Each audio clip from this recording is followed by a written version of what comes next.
ETF index mutual funds నేర్చుకుని stock మార్కెట్లో రాణించాలనుకుంటున్నారా? వెంటనే ఈ నెంబర్కి కాల్ చేయండి.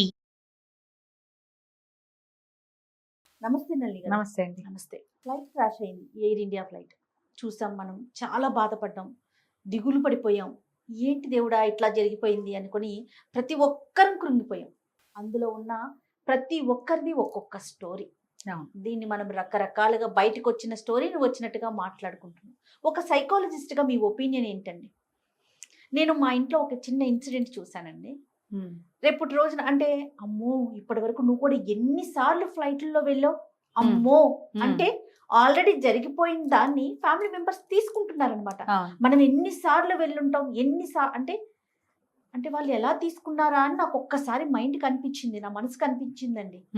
మీరేమంటారు నల్లి గారు ఒక సైకాలజిస్ట్ గా? అవునండి, నేను కూడా ఇది రీసెంట్ గా అదే దీని గురించి ఇట్లా బెంగపడుతున్న వాళ్ళని ఉద్దేశించి మాట్లాడుతున్నప్పుడు చెప్పాల్సి వచ్చింది. ఏంటంటే కరెక్టే, విషాదం జరిగింది, విపరీతమైన విషాదం. 240కి పైగా ప్రాణాలు పోవడం, క్రూ అసలు ఏమాత్రం సంబంధం లేకుండా కిందున్న మెస్సులో పిల్లలు పోవడం, మెడికల్ స్టూడెంట్స్. అసలు ఇది ఊహకే అందని. ఎందుకు ఇలా భగవంతుడు మీదే ఒక నిమిషం కోపం వచ్చేంత లాంటి విషాదకరమైన విషయం.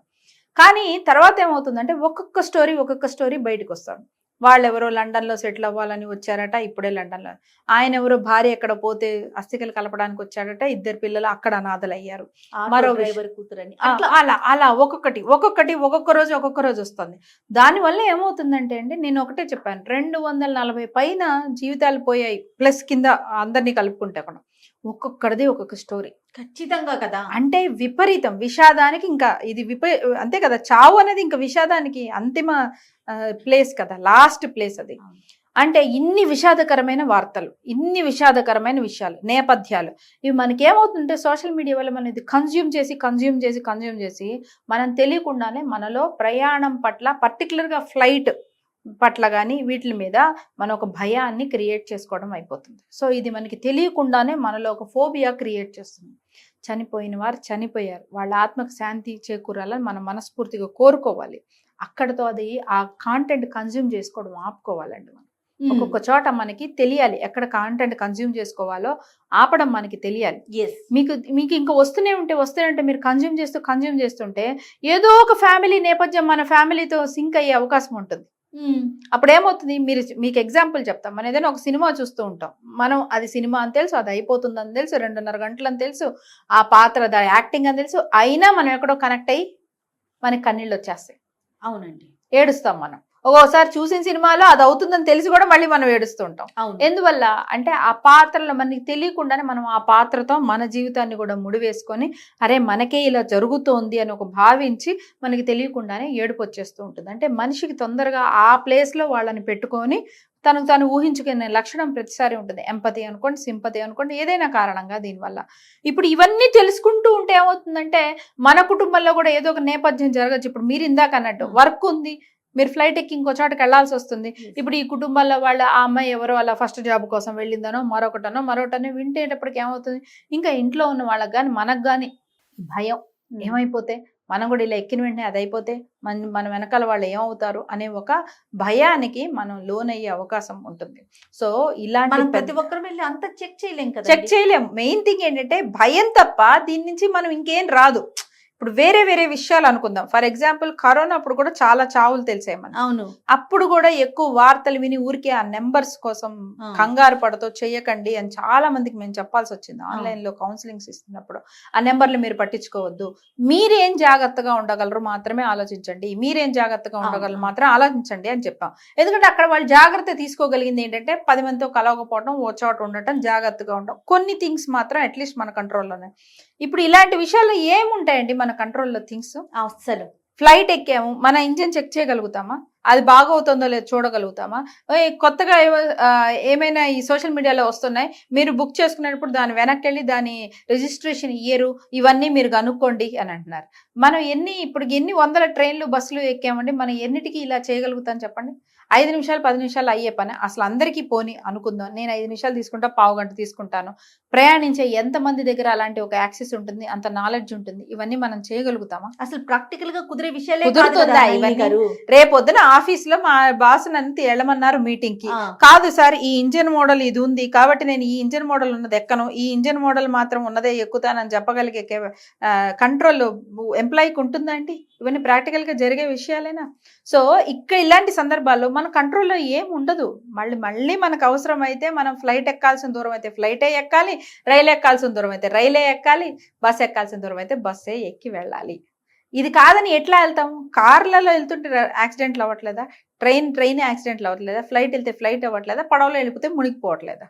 ఇవాళ చూసాం కదా, గోవాలో పడవ మునిగిపోయింది, 40 మంది పైగా చనిపోయారు, 80 మంది గల్లంతయ్యారు, 40 మంది మాత్రం కనీసం కాపాడగలిగారు లేదా శవాల వరకు దొరికాయి. అది చూడలేదా? అసలు ఈ విమానం ఇన్సిడెంట్ జరిగిన నెక్స్ట్ ఇన్సిడెంట్ ట్రైన్, తర్వాత రోజే ట్రైన్ డీరైలేరు కదా, అందుకే దీన్ని ప్రమాదం అన్నారు.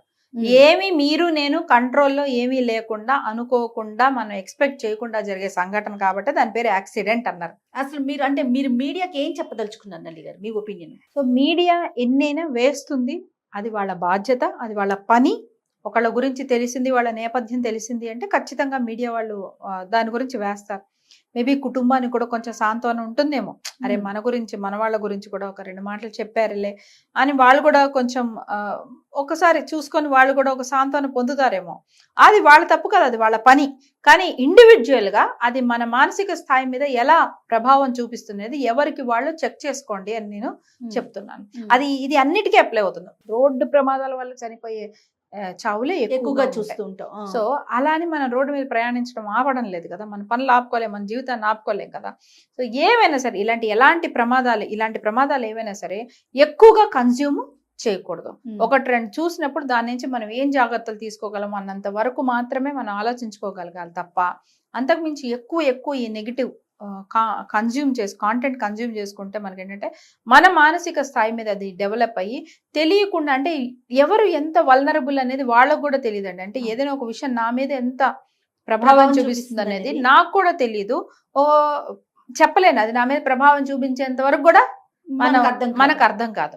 సో అందుకని ఆ జాగరూకతతో ఉండాలి. కొన్ని మనకి తెలుస్తుంటే అమ్మో ఇలాంటివి నేను భరించలేను, నాకు రాత్రిపూట కళ్ళు వస్తానేమో, ఇలాంటిది నేను ఒకసారి విన్నానంటే నాకు చాలా రోజులు భయం ఉంటుంది, కొన్ని మనకి తెలుస్తుంటాయి. So please have a check. At the same time be aware that అది ప్రభావం ఉండొచ్చు అనే విషయాన్ని గుర్తుపెట్టుకొని మనం దాన్ని ఎక్కువ కన్జ్యూమ్ చేయకుండా, ఎక్కువ ఆలోచించకుండా ఇది చూసి మళ్ళీ ఒకళ్ళకొకళ్ళు పంపిస్తూ ఉంటారు. ఇది ఒక ప్రాబ్లం కరెక్ట్ చెప్పారు.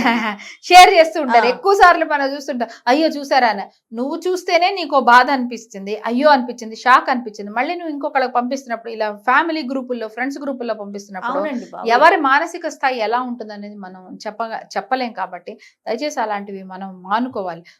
మీరు పంపిస్తే మాత్రమే వాళ్ళకి వస్తుందా అని ఏమీ లేదు. ఏదో రకంగా వాళ్ళ వరకు వస్తే వాళ్ళ వరకు వస్తుంది, రాలేదా అదృష్టవంతులు, వాళ్ళ వరకు రాలేదు. అంటే ఇగ్నోరెన్స్ ఈజ్ బ్లిస్ అన్నారు. చాలా వరకు కొన్ని మనకి తెలియకుండా ఉండటమే చాలా మంచిది. తెలిసిన విషయాల పట్ల మనం ఎంత జాగ్రత్తగా తీసుకోవాలి. రోడ్ యాక్సిడెంట్ అంటే మనకు తెలుస్తుంది, ఇంత స్పీడ్ లో వెళ్ళాలి, ఇటే వెళ్ళాలి, ఈ రోడ్డు బాగాలేదు, ఇక్కడ జాగ్రత్తగా ఉండాలి. ఫ్లైట్ కి సంబంధించి మనకి ఏం తెలుస్తుందండి? అసలు ఏమి తెలియదు మనకి. టికెట్ ఇచ్చి ఎక్కి కూర్చోవడం తప్ప ఏసీ పనిచేస్తుందా లేదా, నొక్కితే ఆమె వస్తుందా లేదా, ఎయిర్ హోస్టెస్ వస్తుందా లేదా తప్ప మిగతా ఏది మన కంట్రోల్లో ఉండదు. సో అలాంటి వాటికి సంబంధించి మనం ఎక్కువ ఆలోచించి ఎక్కువ చూసి భయపడకూడదు.